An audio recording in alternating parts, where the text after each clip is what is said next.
Hello friends, in continuation with the previous video, we are still on the same topic, that is your CSI phase, that is continual service improvement phase of the service life cycle. In the previous video we saw CSI model, Deming cycle and the service measurement baselines.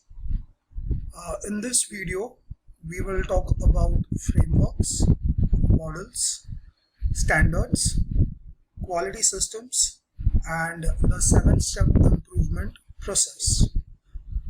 Frameworks in CSI are certain processes which have been predefined just to provide guidance to organizations and to managers so as they can create their processes. In frameworks, ITIL, that is IT Infrastructure Library, is one of the oldest framework which was created in 1989. This entire framework provides guidance about how to create a structure, integrate as well as improve IT services and processes. The phases that we are learning currently, that is the CSI phase, is a part of the ITIL service life cycle.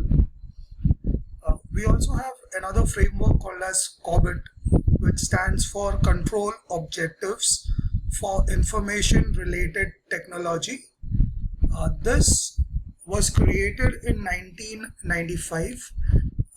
This framework is basically used to audit information systems or processes that are used in IT.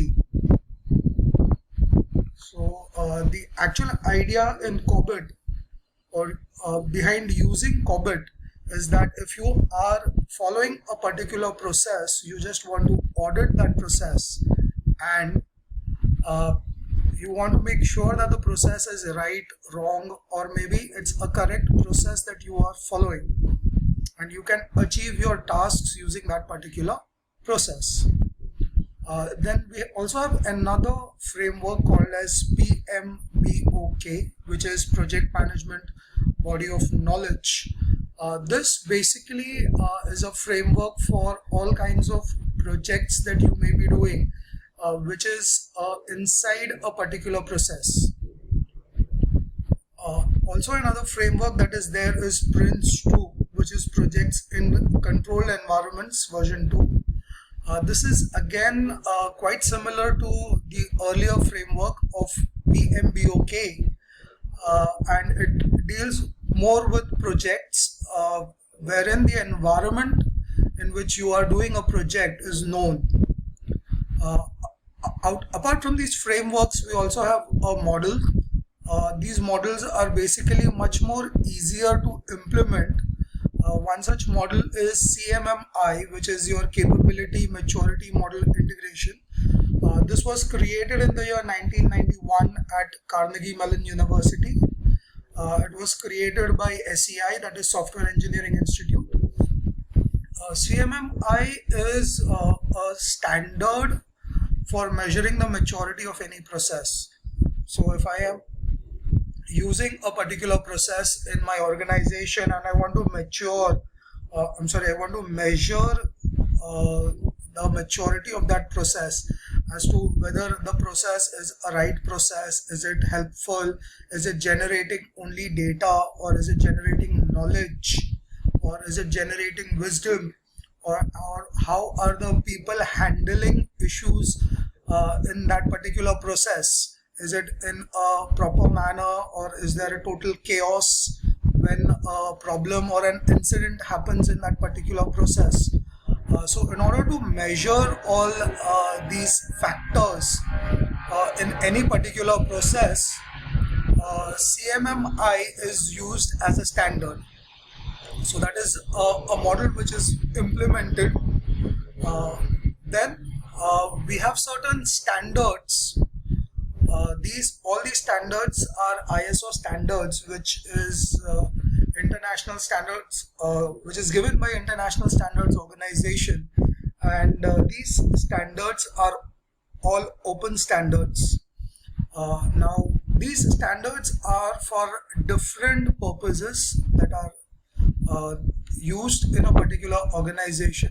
For example, the first standard which is mentioned over there, which is ISO IEC 20000. This particular standard is based on the entire service management processes. So whatever processes we are using in ITIL to provide services, this standard is used for that particular purpose. If a company is following all the standards, all the processes properly described under ITIL, then they can get certified by this particular standard. In a similar manner, we have another standard which is ISO IEC 27001. This is basically a standard wherein your information security management systems come into picture. So we have ISMS, which helps in the security management of a business. In a similar way, we have ISO IEC 17799, which is similar to ISO IEC 27001, which is again for information security management. Now these two standards, that is ISO 27001 and ISO 17799, these two standards talk about information security management systems which are by default implemented in ITIL. We implement the ISM aspect as a particular process in the service transition phase. So that is where these particular standards are used. If we want to assess the capability of our processes, then the next standard, which is ISO IEC 15504, that provides all the necessary information that is there. It gives us a framework, it gives us guidelines about how we should go about assessing our process capability. ISO IEC 15504 is also known as SPICE, which is Software Process Improvement and Capability Determination. And finally, we have ISO IEC 19770, which is nothing but a standard for software asset management. So whatever assets we have, to manage those assets, what kind of procedures we need to follow, what kind of processes we need to implement, this is given under this particular standard. So we have these 5 standards which we should implement, which we should see, which we should use when we are talking about continual service improvement. Next, we have quality systems. These quality systems are systems which have actually implemented the guidelines, and these are live examples of systems which have improved over a period of time, and they have excelled in the activities, the processes, the methodologies that they have implemented.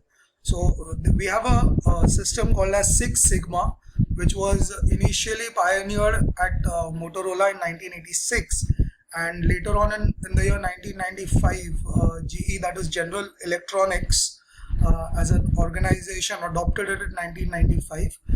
Six Sigma basically has 2 sub-methodologies, that is DMAIC and DMADV.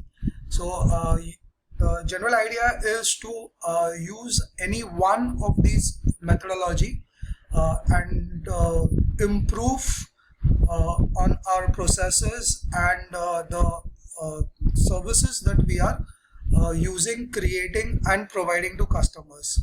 DMAIC is to define, measure, analyze, improve and control. and DMDAV is to define, measure, analyze, design, and verify.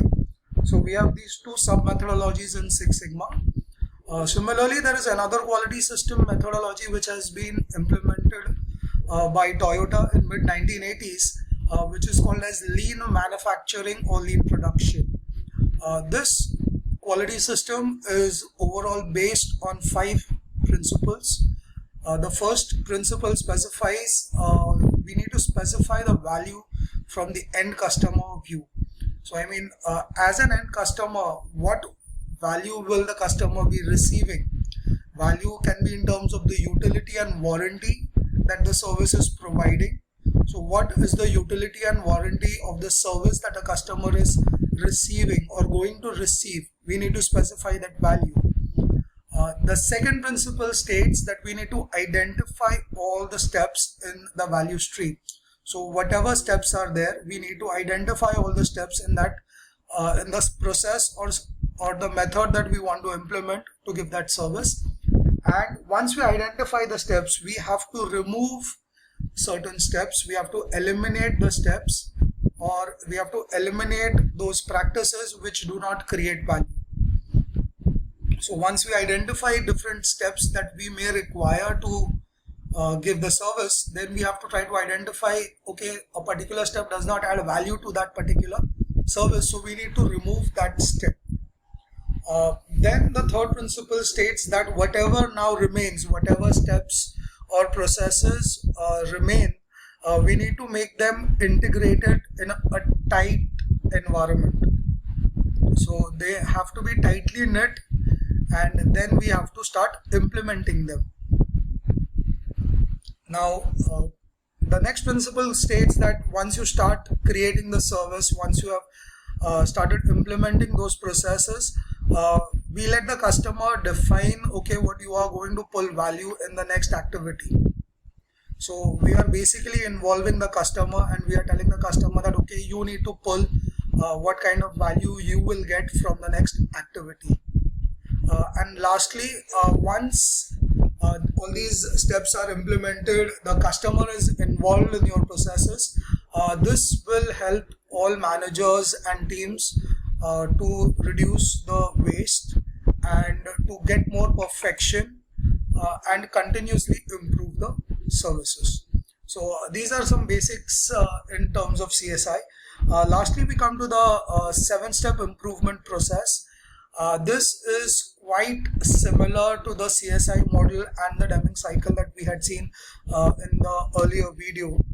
The 7-step improvement process basically begins with the service strategy phase and the service design phase, wherein we have identified our visions, strategies, goals that we want to achieve. So once we have defined those things, then we can define what we should measure. Then once we implement, start creating the service, then we start defining what we can measure. Then we have to gather data, which is your third step. We process the data that we have gathered. So when we are gathering data, we ask simple questions like who, how, when. When we are processing the data, there are simple questions in terms of the frequency, the format that is being asked. Then when we are analyzing data, we try to figure out the trends that we come across in that particular data.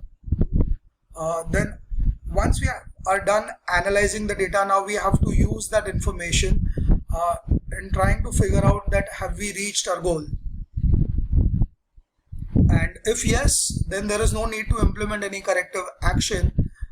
We need to set more future goals now. But if we have not reached our goal, then we need to implement a corrective action. We need to optimize and improve our services. So these are the 7 steps for improving our processes. With this, I end the current video for CSI, that is Continual Service Improvement. There are a few more topics in this particular phase, which I will cover in the next video. Thank you.